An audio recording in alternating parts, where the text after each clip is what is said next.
Nasa linya na ngayon si Attorney. Yan, si Attorney Greg Pua, ang Executive Director po naman ng LTO. Attorney, magandang umaga po. Hindi mo na ipinatupad itong AO ninyo. Ito pong 2024-046, no? Para doon sa pagbibigay ng multa sa mga hindi makakapagpa-transfer ng ownership ng mga motor vehicles, etc. Hindi ho ba hanggang ngayon po hindi na ito pinatutupad? Tama po, Manong Ted. Naka-hold pa rin po ang implementasyon po nito. Okay, so yan po ang ating panggagalingan nga kasi naging controversial po ito. Ngayon, meron na po tayong bagong Republic Act na pinirmahan ni Presidente. Republic Act number 12209, an act rationalizing the safety measures and penalties relative to the operation of motorcycles, amending for the purpose of Republic Act number 11235, otherwise known as the Motorcycle Crime Prevention Act. Tanong po namin, ito ho ba ay prospective or retroactive? Ito po, as a rule po, Manong Ted, dahil wala pong retroactive application na nakalagay po dito sa batas, ito po ay magiging prospective, especially so po, Manong Ted, that there are criminal provisions dito po sa batas. So it is prospective in nature if ang rule naman po kapag po ang criminal law, it would be favorable to the accused, pwedeng ma-apply retroactively. Pero ito pong batas wala po nakalagay kasi na retroactive in application siya. So ang application po nito ay prospective po. Kasi nga po dito, binabanggit po mga kapatid, kung kayo may mga motorsiklo, ang sinasabi po dito, ang sabi po dito, alright, yun daw pong mga original sale, no? Yung brand new, kumbaga dealer, shall upon authority of LTO, dapat daw po ito irehistro kaagad sa LTO 5 working days, no? Doon po sa date of sale. Ngayon, in the event of subsequent sale o mga second hand or disposition, the owner who sold or disposed of a motorcycle sa report such sale or disposition in person or online sa LTO within 5 working days. Alright? Ang binababa lang po dito, sabi po dito, the new owner shall cause the transfer of ownership of the motorcycle not later than 20 working days, yung bago may-ari na pinagbentahan. Okay? At kumuha ka ng kaukulang mga permiso, HPG clearance, etc. Na kinakailangan mong gamitin para sa pagpapa-change of ownership 20 days. Pag hindi mo nagawa yan, ang multa 5,000, tama po? Tama po. Okay, so 5,000, tama. Sige, so dati po kasi 20,000, di po ba? Dati po ang nakalagay po ay 20,000 but not more than 50,000. Ayun, nakita ho ninyo, ang laki, di ba? Doon sa mga mahuhulihan, yung mga maglalabag dito, 5,000. One time lang po ito, attorney, na multa? Tama po. One time lang po, Manong Ted. Madagdag po lang po, Manong Ted, inalis din po dito sa bagong batas po yung criminal liability. Kasi po, dati po, dun sa luma, meron pa pong imprisonment of arresto mayor to prison correctional. Ngayon po, wala na pong criminal. Okay. Wala nang kulong. Dito po, sinama na rin yung may mga repossess, di ba? Yung mga dealers, Tama no? Po. Marami kasi, yung mga hindi ka nakapagbayad, ni-repossess yan. And then, yung mga pangalan ng mga motorsiklo na yan, nakapangalan pa sa original owner, na-acquire po ng mga dealers ito, and then they are going to dispose. Ano po ang ruling dito po, attorney?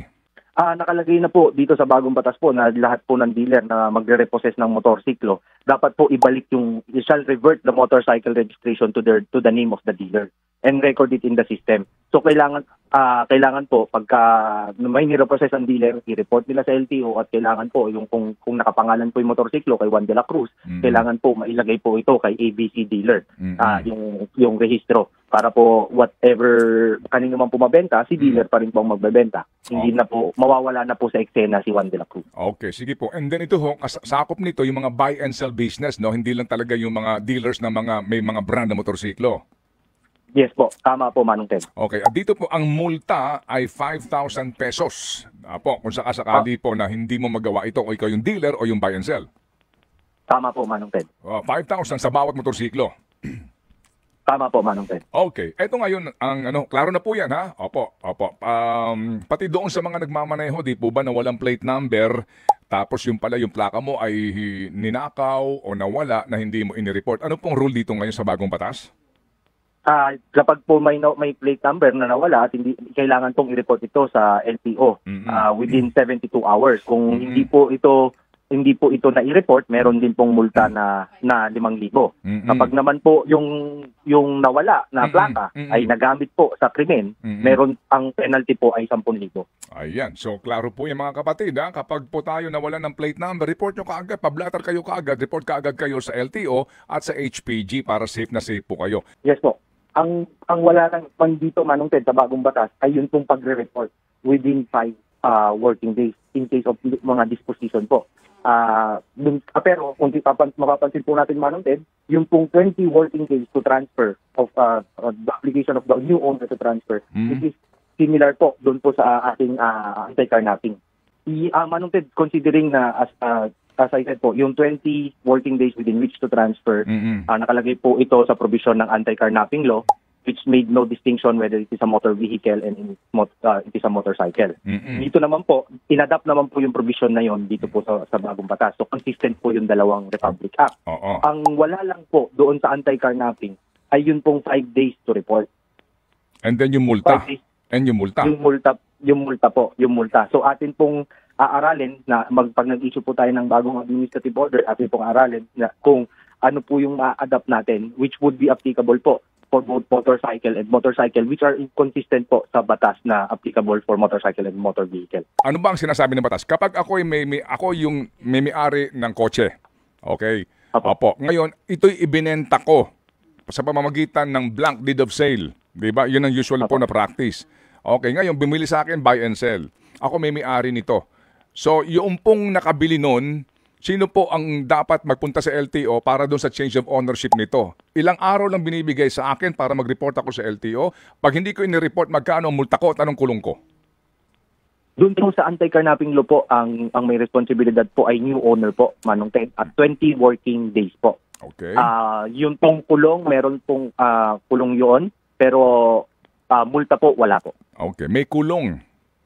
Yes po. Opo. Pero yung nagbenta, ano ang kanyang responsibilidad? Kung ako yung first owner nito o kung ako po yung sabihin na po natin na buy and sell na dealer. Silent po yung pong I need to review lang, Manong Ted, ulit. Balikan ko lang po yung anti-carnapping. Pero I think silent po siya sa dito po sa obligation naman po nung old owner regarding po sa transfer. Opo. Dito po kasi ang presumption kapag hindi mo yan na-transfer within 20 days, karnap na yan, di ba? Yes po.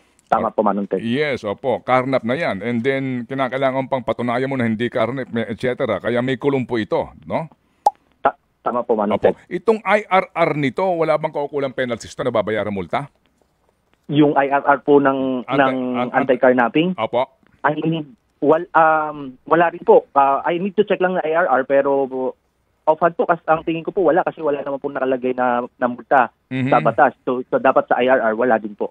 Opo. Kasi nga po dito ngayon sa inyong AO, meron na po kayong ipinapataw nga na multa. Malaki po ito, 20,000 hanggang 40,000, right? Yes po. Yun po yung yung AO na ating pong hinod ang implementasyon. Correct, sir. So, meaning, meron kayong basis. Ba't ka magmumulta ng 20 hanggang 40 mil kung wala ka namang basis, di ba? Manong Ted, ang ginaya po natin dati dito ay yung pong nasa lumang batas po, itong motorcycle crime prevention. Kasi as I mentioned earlier po, ang nakalagay po doon sa section 4 doon ay 20,000 but not more than 50,000. Okay. So, kaya kinuha po natin yung 20,000. Sige. So, kung baga po, para mailatag natin ito, kung inyo pong aayusin na itong inyong AO, most likely, yung multa dito sa motor vehicle, magiging kapareho lamang din motorsiklo, 5,000. Tama po, Manong Ted. Yan po yan. So, kailan kayo maglalabas po ng AO? Reviewin lang din po natin, Manong Ted, kasi mayroon din bukod naman po din sa binago dito, may ibang concerns po. Yun pong ating mga motorista doon sa ating mga public hearings na ginawa po. Di ko lang po masabi, but we will issue that po. I-review namin in light of this new law po. I-reviewin na namin agad ito at mag-issue po kami. Before we issue po, magpapatawag po ulit muna kami ng ating mga public consultation para po smooth yung maging implementation ng ating bagong AO.